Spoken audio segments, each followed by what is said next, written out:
नमस्कार फ्रेंड्स, मैं राकेश कुमार स्वागत करता हूं आप सभी का हमारे आज के सेशन में। तो शुरू करने से पहले मैं आप सभी को एक बात कहना चाहूँगा कि जो भी लोग हमारे टेस्ट को दे रहे हैं वो लोग अपने और भी दोस्तों को शेयर करें ताकि ज़्यादा से ज़्यादा लोग जुड़ सकें और इसका लाभ उठा सकें। यह अभी बिल्कुल फ्री है, इसमें कोई चार्ज नहीं लिया जा रहा है। तो अपने जितने भी दोस्तों को हो सके शेयर करें ताकि और भी लोग इसका फ़ायदा उठा सकें।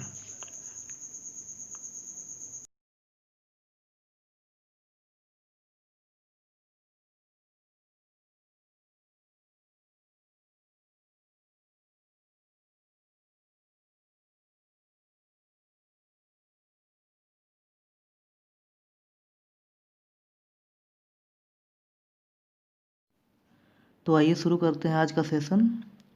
आज हम लोग देखने वाले हैं टेस्ट नंबर 9 का सॉल्यूशन। तो यहाँ हम लोग सिर्फ कैलकुलेटिव पार्ट को ही देखेंगे। तो आइए शुरू करते हैं। देखते हैं, पहला नंबर क्वेश्चन दिया है, दो संख्याओं का अनुपात 3:4 है। यदि दोनों संख्याओं में से 3 घटा दिया जाए तो अनुपात 2:3 हो जाता है। संख्याओं का योगफल ज्ञात करना है। तो देखिए, संख्याओं का योगफल पूछ रहा है, ठीक है। हमको यहाँ दिया हुआ है कि संख्या का रेशियो क्या है, 3:4 में है। तो यानी देखा जाए तो टोटल 7 है, तो जो भी आंसर होगा वो 7 से डिविजिबल होगा, ठीक है। तो यहाँ देखते हैं, ऑप्शन दे रहा है आपका 21, यहाँ जो है वो दिख रहा है 21 7 से डिविजिबल होगा, और कोई भी यहाँ पे जो है 7 से नहीं डिविजिबल है। तो यहाँ सीधे सीधे आंसर 21 हो जाएगा। वैसे आप चाहें तो एक बार चेक भी कर सकते हैं। अब मान लेते हैं हम कि उस संख्या का योग जो है 21 है, तो उसको हम 3:4 में बांट देते हैं। तो कितना हो जाएगा, एक संख्या हो जाएगा 9 और एक संख्या हो जाएगा कितना, 12। एक हो गया 9 और एक हो गया 12। अब इसमें से हम 3 घटाते हैं तो 6 बच जाता है, और यहाँ कितना बच जाता है, 9 बच जाता है। अगर देखा जाए रेशियो तो कितना है, 2:3 का रेशियो है, ये वाला आ जा रहा है। तो यानी सही आंसर होगा 21। नेक्स्ट है क्वेश्चन नंबर 2। यहाँ दे रहा है, एक खास भाषा में इसको इस तरह से लिखा जाता है, ठीक है। तो फिर इसके बारे में पूछ रहा है, इस टेबल को किस तरह से लिखा जाएगा, ठीक है। तो देखिए यहाँ पे हो क्या रहा है वो हमको देखना होगा पहले। तो देखिए क्या हो रहा है, यहाँ जैसे पहले 2 को लेते हैं तो एस और सी है, यहाँ जाके पलट जा रहा है, एक्सचेंज हो जा रहा है स्थान दोनों का, तो सी एस हो रहा है। फिर यहाँ नेक्स्ट 2 को फिर यहाँ एक्सचेंज कर दिया जा रहा है, फिर नेक्स्ट 2 को फिर एक्सचेंज कर दिया जा रहा है। तो यहाँ भी उसी तरह होगा, पहले एस टी है तो इसको टी एस लिखा जाएगा, उसके बाद फिर बी ए हो जाएगा, फिर ई और एल हो जाएगा। तो T S B A E L, T S B A E L, D number जो ऑप्शन है ये सही हो जाएगा। नेक्स्ट है क्वेश्चन नंबर 3। यहाँ दे रहा है 4.5% वार्षिक साधारण ब्याज की दर से 4600 रुपये पर 5 वर्षों पे कितना ब्याज मिलेगा, साधारण ब्याज की दर से ये निकालना है, ठीक है। तो देखिए यहाँ पे 4.5% एक साल के लिए है। अगर हम 5 वर्षों में देखेंगे तो टोटल 5 वर्षों में कितना हो जाएगा, 4.5 इंटू 5 यानी 22.5% हो जाएगा टोटल, ठीक है। तो 22.5% यानी कि टोटल समझ लीजिए 4600 का हमको 22.5% इंटरेस्ट लगेगा। तो 22.5% का मतलब क्या होता है, 9/40, 9/40 होता है। यानी कि 40 रुपया अगर मूलधन है तो उस पर 9 रुपया ब्याज देना होगा। लेकिन मूलधन यहाँ कितना है, 4600, ठीक है। यहाँ देखा जाए तो कितना गुना है, 115, यानी 115 टाइम्स है ये, ठीक है। तो ये भी क्या हो जाएगा, 9 इंटू 115 हो जाएगा, 115। तो इस दोनों को हम गुना करेंगे तो कितना हो जाएगा, 1035 आएगा। तो 1035 यानी डी सही ऑप्शन हो जाएगा। नेक्स्ट है क्वेश्चन नंबर 5। यहाँ बोल रहा है, नीचे दी गई संख्या श्रृंखला में अगली संख्या क्या होगी, ठीक है। तो हम श्रृंखला को देखते हैं, श्रृंखला पे गौर करते हैं कि क्या हो रहा है इसमें। तो देखिए श्रृंखला में यहाँ देखने से पता चल रहा है जैसे कि ये 3 और 8, यहाँ से फिर 8 के बाद 13, फिर यहाँ से ये बढ़ेगा, ठीक है। उसी तरह यहाँ पे 2 से फिर 7 हो रहा है, फिर 7 से फिर 12 हो रहा है, ठीक है। तो यहाँ देखा जाए तो 5 बढ़ रहा है, यहाँ भी 5 बढ़ रहा है, सभी जगह 5 5 ही बढ़ रहा है। तो यानी यहाँ 13 में 5 बढ़ेगा तो कितना हो जाएगा, 18 हो जाएगा। तो यानी सही ऑप्शन कौन सा हो जाएगा, डी जो है वो सही ऑप्शन हो जाएगा, 18। नेक्स्ट है क्वेश्चन नंबर 6। यहाँ बोल रहा है यदि ओथ को एक कोड के रूप में 151208 लिखा जाता है तो अल्टर के लिए क्या कोड होगा, ठीक है। तो यहाँ देखना होगा कि आखिर क्या हो रहा है। देखिए ओ का मतलब अगर गिनेंगे ABCD करके तो ओ कितने नंबर पे आएगा, 15 नंबर पे। तो ओ के लिए 15 यूज किया गया है। फिर ए 1 होता है तो ए के लिए 1 यूज किया गया है। फिर टी का वैल्यू 20 होता है तो 20 यूज किया गया है। एच का 8 होता है तो 8 यूज किया गया है। तो इसी तरह अब अल्टर का हमको देखना होगा। तो अल्टर ए का वैल्यू 1 होता है, एल का वैल्यू कितना होता है, 12 होता है, टी का वैल्यू कितना होता है, 20 होता है, ई का वैल्यू कितना होता है, 5 होता है, आर का वैल्यू कितना होता है, 18 होता है। तो इस तरह से कौन सा कोड हो जाएगा, देखिए 11-22-0518। ये डी जो है, डी में है 11-22-0518, यानी डी जो है वो सही हो जाएगा। नेक्स्ट है क्वेश्चन नंबर 8। यहाँ दे रहा है मंच के ऊपर से 50√3 मीटर की दूरी पर टावर के शीर्ष का उन्नयन कोण 30 डिग्री है। यदि टावर की ऊंचाई 60 मीटर है तो मंच की ऊंचाई क्या होगी। देखिए यहाँ बोल रहा है कि एक मंच है, ठीक है। ये मान लेते हैं एक मंच है, ये एक मंच है और यहाँ से 50√3 मीटर की दूरी पर 50√3 मीटर की दूरी पर क्या है, एक टावर है। ये एक टावर है यहाँ पे, ठीक है। इस टावर का ऊंचाई जो है कितना है, 60 मीटर है। टोटल 60 मीटर ऊंचा टावर है, ठीक है। और यहाँ बगल में एक मंच बना हुआ है 50√3 मीटर की दूरी पर। अब बोल रहा है कि इस मंच के ऊपर से टावर के शीर्ष को देखने पर क्या होता है, यहाँ पे 30 डिग्री का कोण बनता है, 30 डिग्री, यहाँ 30 डिग्री का कोण बनता है। अब देखिए ये 50√3 है तो ये भी क्या हो जाएगा, 50√3 ही होगा, यहाँ से यहाँ तक का दूरी, ठीक है। यहाँ से यहाँ तक का दूरी 50√3 होगा। अब देखिए यहाँ 30 डिग्री बन रहा है नीचे यहाँ पे, तो यहाँ कितना बन रहा होगा, 60 बन रहा होगा और यहाँ 90 बन रहा होगा, ठीक है। अब देखिए यहाँ दिया हुआ है 60 कहाँ बन रहा है, ऊपर बन रहा है 60 डिग्री। तो 60 डिग्री के सामने जो भुजा होता है उसका वैल्यू कितना होता है, √3 होता है।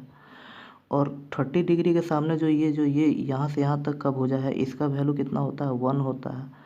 और ये जो 90 डिग्री का सामने ये जो भुजा बन रहा है इसका वैल्यू कितना होता है, 2 के बराबर होता है। तो यहाँ देखिए 50√3 दिया हुआ है, ये 3 का वैल्यू दिया हुआ, √3 का वैल्यू कितना दिया हुआ है, 50√3। तो 1 का वैल्यू कितना हो जाएगा, ये √3 ख़त्म हो जाएगा, 1 का वैल्यू कितना आ जाएगा, 50 आ जाएगा। यानी 1 यहाँ से यहाँ तक का वैल्यू कितना आ जाएगा, 50 आ जाएगा। और टोटल टावर का ऊंचाई है 60, तो बाकी मंच का ऊंचाई कितना हो जाएगा, 10 मीटर जो है मंच का ऊंचाई हो जाएगा। तो सी हो जाएगा सही आंसर। नेक्स्ट है क्वेश्चन नंबर 10। यहाँ बोल रहा है पैटर्न को पूरा करने के लिए सही विकल्प चुनें। तो यहाँ क्या पैटर्न दे रहा है, देखिए 3 संख्या दे गई है और चौथा संख्या क्या होगा वो पूछ रहा है, ठीक है। तो यहाँ पे देखना होगा, देखिए पहला में 8 हो रहा है, सॉरी 9 हो रहा है, फिर 8 हो रहा है, एक कम, फिर एक कम हो गया, 7 हो गया। तो फिर से एक कम हो जाएगा, 6 हो जाएगा, ठीक है। उसके बाद फिर देखिए क्या हो रहा है, 1 है, इसमें भी 1 है, इसमें भी 1 है, तो यहाँ भी 1 होगा, ठीक है। तो यानी इस तरह से हम देख लेते हैं ऑप्शन कौन सा जा रहा है। तो 61 आपका बी और डी, ये दोनों में से ही कोई एक होगा, या तो बी होगा या तो डी होगा। अब देखते हैं बी और डी में, देखिए 52433, ये सेम चीज़ है। अगर हम इसको चेक भी करेंगे तो हमको कोई फ़ायदा नहीं होने वाला है। यहाँ अंतर लास्ट वाले में है, एक में 6 है, एक में 4 है, तो हम लास्ट वाला को ही चेक करेंगे तो हमको जल्दी पता चल जाएगा। तो लास्ट में देखते हैं तो क्या हो रहा है, 4 है, यहाँ भी 4 है, यहाँ भी 4 है, तो उसमें भी 4 ही होगा लास्ट में। तो यानी इस तरह से देखा जाए तो सही आंसर कौन सा हो जाएगा, डी जो है आपका सही ऑप्शन हो जाएगा ये। नेक्स्ट है क्वेश्चन नंबर 12। यहाँ बोल रहा है निम्नलिखित में से कौन सा जोड़ा युग्म अभाज्य संख्या नहीं है। अभाज्य संख्या नहीं है कहने का मतलब क्या है कि जो किसी न किसी संख्या से डिविजिबल होगा। तो कौन सा डिविजिबल संख्या है वो आपको देखना है यहाँ। तो यहाँ पे देखिए आपका सी में जो 161 है ये 7 से डिविजिबल है, 23 से भी डिविजिबल है। तो ये ऑप्शन जो है नहीं होगा। तो ये सही, यही जो है सही हो जाएगा आपका सी। नेक्स्ट है क्वेश्चन नंबर 13। यहाँ बोल रहा है समीकरण 2x/3 प्लस x/3 माइनस 2 को सॉल्व करना है। ठीक है, तो इसको सॉल्व करेंगे। देखिए नीचे 3 है, यहाँ भी 3 है, तो एलसीएम 3 हो गया। और 2x प्लस x 3x बराबर ये 2 जो है उधर चला जाएगा तो माइनस में है, उधर जाके प्लस में हो जाएगा। तो ये 3 से 3 ख़त्म हो गया, तो x का वैल्यू कितना हो गया, 2 हो गया। तो सही ऑप्शन कौन सा हो जाएगा, सी सही ऑप्शन हो जाएगा। नेक्स्ट है क्वेश्चन नंबर 15। यहाँ बोल रहा है यदि 21 जनवरी 2017 को शनिवार था तो 31 अगस्त 2011 को कौन सा दिन था। ठीक है, तो हम क्या करते हैं, देखिए यहाँ 31 जनवरी 2017 को शनिवार था ये बोल रहा है, और 31 अगस्त 2011 को कौन सा दिन था ये हमको निकालना है। तो ऐसा करते हैं हम पहले 21 जनवरी 2012 तक आते हैं। ठीक है, 21 जनवरी 2017 से 21 जनवरी 2012 तक आते हैं। ठीक है, तो अगर हम इस तरह से बैक आएंगे तो देखिए क्या होगा। हम 17 में हैं, 17 से फिर 16 में आएंगे, फिर 15 में आएंगे, फिर 14 में आएंगे, फिर 13 में आएंगे, फिर 12 में आएंगे। ये जो जगह है ये कौन सा जगह है, 21 जनवरी 2017 यहाँ हम पहुँच जाएंगे। और यहाँ से शुरू करते हैं जब, तो 17 से हम 16 में जाएंगे तो एक साल क्या हो जाएगा, एक दिन कम हो जाएगा। फिर यहाँ से यहाँ जाएंगे 16 से 15 में, तो देखिए हम लीप ईयर से जा रहे हैं जनरल ईयर में, तो यहाँ 2 दिन कम हो जाएगा। ठीक है, फिर यहाँ पे एक दिन फिर से कम होगा, फिर यहाँ पे एक दिन कम होगा, फिर यहाँ पे 2 दिन कम हो जाएगा। तो इस तरह से हम देखते हैं तो 1 2 3 4 5 2 7 यानी 7 दिन बैक हो जाएगा। तो शनिवार में अगर हम 7 दिन बैक करेंगे तो फिर से शनिवार आ जाएगा। यानी कि क्या पता चला हमको, 21 जनवरी 2012 को शनिवार ही था। ठीक है, 17 से हम 12 में आ गए, तो 21 जनवरी 2012 को कौन सा दिन था, शनिवार था। अब हमको क्या करना है, अब हमको 31 अगस्त 2011 को निकालना है। तो और बैक जाते हैं हम, तो देखिए जनवरी में 21 दिन, प्लस दिसंबर में 31 दिन, प्लस नवंबर में कितना दिन, 30 दिन, प्लस इससे पहले फिर अक्टूबर में कितना दिन, 31 दिन, और प्लस फिर आपका सितंबर में 30 दिन। तो अगर हम जोड़ देंगे सबको तो कितना हो जाएगा, 2 3 5 3 8 3 11 3 14 14 यानी 140, उसके बाद 1 2 और 3 यानी 143 डेज हो रहा है। इसको डिवाइड करेंगे 7 से तो हमको कितना, 3 दिन शेष बच रहा है। तो इसका मतलब हमको क्या हुआ कि 3 दिन और हमको पीछे जाना होगा शनिवार में। शनिवार में 3 दिन और पीछे जाएंगे तो कौन सा दिन हो जाएगा, बुधवार हो जाएगा। तो सही ऑप्शन कौन सा हो जाएगा, सी बुधवार। नेक्स्ट है क्वेश्चन नंबर 20। यहाँ बोल रहा है विराट 20 दिनों में एक कार्य को पूरा कर सकता है जबकि अनु 15 दिनों में ही वह कार्य पूरा कर सकती है। यदि वे एक साथ कार्य करते हैं तो विराट और अनु को कार्य पूरा करने में कितना दिन लगेगा, कितना समय लगेगा। तो देखिए विराट जो है 20 दिन में पूरा करता है काम को, और अनु जो है 15 दिन में पूरा करती है। दोनों मिलके कितना 35 हो जाएगा यहाँ। तो 5 3 15 5 7 35 यानी 60 डिवाइड बाई 7, तो यानी 7 की क्या हो जाएगा, 8 7 और 4। ठीक है, तो यानी सी जो हो जाएगा सही ऑप्शन हो जाएगा। नेक्स्ट है क्वेश्चन नंबर 21। यहाँ बोल रहा है एक टेनिस खिलाड़ी खेले गए 18 मैचों में से 12 हार गया, जीते हुए मैचों की संख्या दशमलव में ज्ञात कीजिए।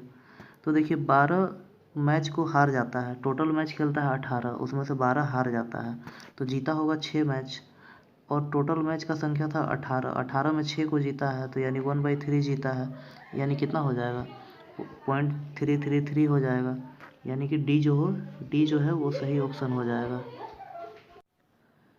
नेक्स्ट है क्वेश्चन नंबर 23। यहाँ बोल रहा है कथन को पढ़ें और दिए गए विकल्पों में से निष्कर्ष चुनें। ठीक है, तो देखिए कथन क्या दे रहा है। कथन कह रहा है कि उस दुकान में अधिकतर कपड़े महंगे हैं। कथन बस इतना ही कह रहा है कि उस दुकान में अधिकतर कपड़े महंगे हैं। अब इसे निष्कर्ष निकालना है। तो देखिए पहला निष्कर्ष बोल रहा है कि उस दुकान में सस्ते कपड़े उपलब्ध नहीं हैं। ऐसा तो नहीं कहा गया है, ये कहा गया है कि अधिकतर कपड़े महंगे हैं, यानी कि कुछ कपड़े सस्ते भी हैं उसमें। तो दूसरा क्या बोल रहा है, दूसरा बोल रहा है कि उस दुकान में हैंडलूम कपड़े सस्ते हैं। कपड़े का टाइप के बारे में बात नहीं किया गया है, तो ये भी गलत हो जाएगा। दुकान में सस्ते कपड़े भी हैं, ये सही है। अधिकतर कपड़े महंगे हैं कहने का मतलब क्या हुआ कि कुछ सस्ते कपड़े भी हैं, तो ये सही हो जाएगा। आगे डी नंबर कह रहा है कि दुकान में कुछ कपड़े महंगे हैं, तो ये भी गलत हो जाएगा। कुछ कपड़े नहीं, अधिकतर कपड़े जो है महंगे हैं। तो इस तरह से सही ऑप्शन कौन सा हो जाएगा, सी जो है वो सही हो जाएगा। नेक्स्ट क्वेश्चन है 24। यहाँ बोल रहा है 5% वार्षिक दर से 10 वर्ष के लिए 1800 रुपये का साधारण ब्याज क्या होगा। तो देखिए 5% एक साल में लग रहा है।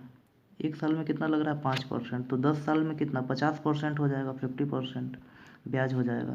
तो यानी 1800 रुपये है, तो इसका आधा ब्याज हमको देना पड़ेगा, 50%, 900, यानी ए जो है सही हो जाएगा। नेक्स्ट है क्वेश्चन नंबर 25। यहाँ बोल रहा है एक मानचित्र में 500 किलोमीटर 2 mm के पैमाने पर दिखाया गया है, यानी कि 500 kilometre is equal to 2 mm है। ठीक है, तो दो स्थानों के बीच की दूरी को 3.6 mm के रूप में अंकित किया गया है, तो इन दोनों के बीच की दूरी किलोमीटर में कितना होगा। तो देखिए यहाँ पे 2 mm बराबर 500 किलोमीटर है, तो 1 mm बराबर कितना हो जाएगा, 250 किलोमीटर हो जाएगा। 1 mm का वैल्यू कितना हो गया, 250 किलोमीटर। ठीक है, तो अब हमको निकालना है 3.6, तो इसको 3.6 से गुना कर देंगे, तो यहाँ क्या हो जाएगा 10, ये ख़त्म हो गया, यानी 25 गुना 36।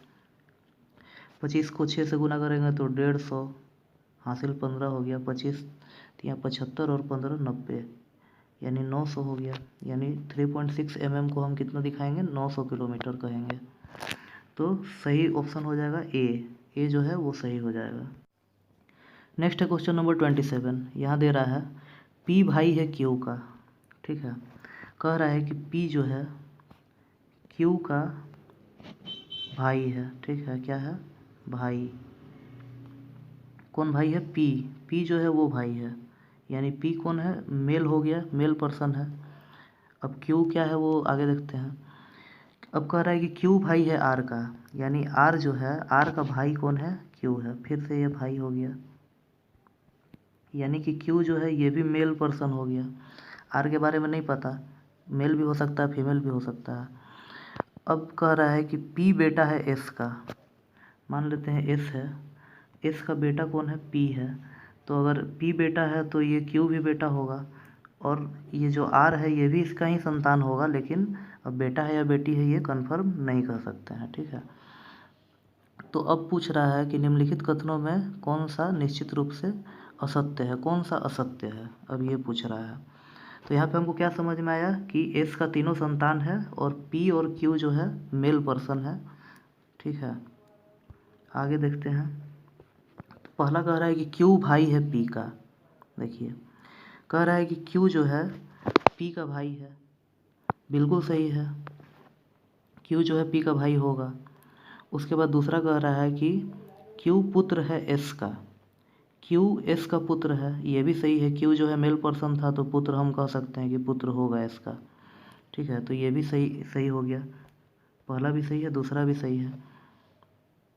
और तीसरा आप कह रहा है कि पी भाई है आर का, पी जो है आर का भाई है। देखिए पी आर का भाई है, ये भी सही है, यानी तीनों ऑप्शन जो है अभी तक सही मिला हमें।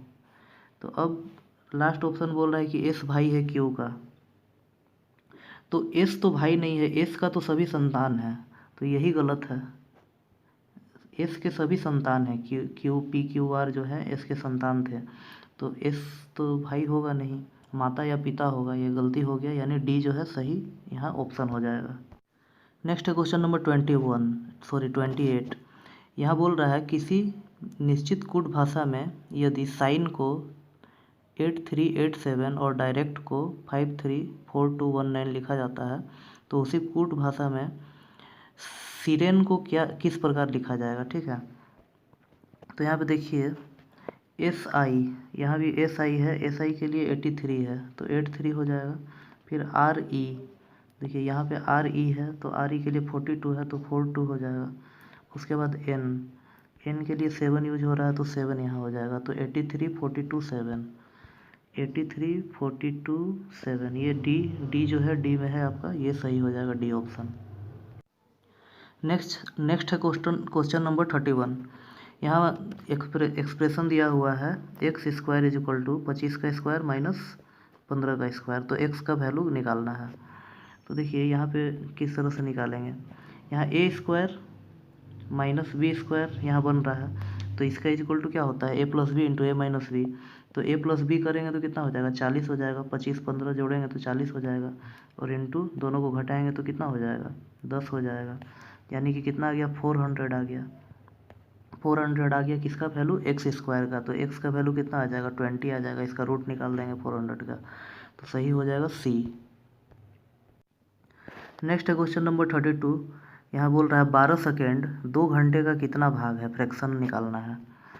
तो देखिए हमको निकालना है 12 सेकेंड और 2 घंटा में। 2 घंटा में कितना होता है, 60 मिनट होता है और हर एक मिनट में 60 सेकेंड होता है। तो ये हो जाएगा आपका 5, तो यानी कितना हो जाएगा 1/600, ठीक है। तो ये हो जाएगा आपका D जो है, D नंबर सही हो जाएगा। नेक्स्ट है क्वेश्चन नंबर 34। यहाँ बोल रहा है उस विकल्प का चयन करें जो दी गई आकृति में प्रश्न चिन्ह को प्रतिस्थापित कर सकता है। तो यहाँ पे देखिए, यहाँ पे क्या आकृति आएगा वो आपको बताना है। तो हम देख रहे हैं कि यहाँ की जितना भी फिगर है वो 5 लकीरों से बना हुआ है। यानी कि कहने का मतलब देखिए, जैसे पहला को देख रहे हैं तो एक ये लकीर, दूसरा ये, तीसरा ये, चौथा ये और ये एक, इस तरह से 5वां, ठीक है। अगर दूसरा वाले में देखते हैं तो वहाँ पे देखिए 1 लकीर, 2 लकीर, 3 लकीर, 4 लकीर और उसके बाद बीच से ऐसे कर दिया गया 5। इसमें भी वही उसी तरह से है। तो यानी 5 लकीर होना चाहिए। इसमें नहीं होगा, इसमें नहीं होगा और इसमें भी नहीं होगा। तो सही हो जाएगा कौन सा, D जो है वो सही हो जाएगा। नेक्स्ट है क्वेश्चन नंबर 37। यहाँ बोल रहा है दिए गए क्रम के लिए अगली आकृति ज्ञात करें, ठीक है। यानी यहाँ पे क्या आकृति आएगा, यहाँ पे क्या आकृति आएगा वो आपको बताना है। तो देखिए ये 3 सर्कल हैं एक दूसरे को क्रॉस करते हुए, ये जो है एक दूसरे के अंदर चले जा रहे हैं, ठीक है। तो यहाँ 3 त्रिभुज है तो ये भी क्या होंगे, इस तरह से एक दूसरे के अंदर चले जाएंगे, ठीक है। तो इस तरह से देखा जाए तो कौन सा ऑप्शन है आपका, A जो है देखिए बिल्कुल सही हो जाएगा, ठीक है। नेक्स्ट है क्वेश्चन नंबर 40। यहाँ बोल रहा है 1/3000 को आवर्ती दशमलव के रूप में लिखने पर क्या आएगा, ठीक है। तो देखिए 1/3, अगर 1/3 को हम क्या लिखते हैं, 0.33 लिखते हैं, ठीक है। तो 1/3 को अगर हम इतना लिखेंगे, अब क्या है नीचे में और 3 0 है तो क्या हो जाएगा, यहाँ पे हो जाएगा फिर 0.00033 हो जाएगा। तो यानी सही ऑप्शन कौन सा हो जाएगा, आपका D जो है वो सही हो जाएगा। B ऑप्शन जो है आपका बिल्कुल सही हो जाएगा। नेक्स्ट है क्वेश्चन नंबर 41। यहाँ बोल रहा है दिए गए कथन और इसके आधार पर दिए गए कुछ तर्क हैं। कथन कह रहा है कि सरकार को सामान्य अस्पतालों में एलोपैथिक दवाओं के साथ स्वदेशी चिकित्सा प्रणाली को भी बढ़ावा देना चाहिए, ठीक है।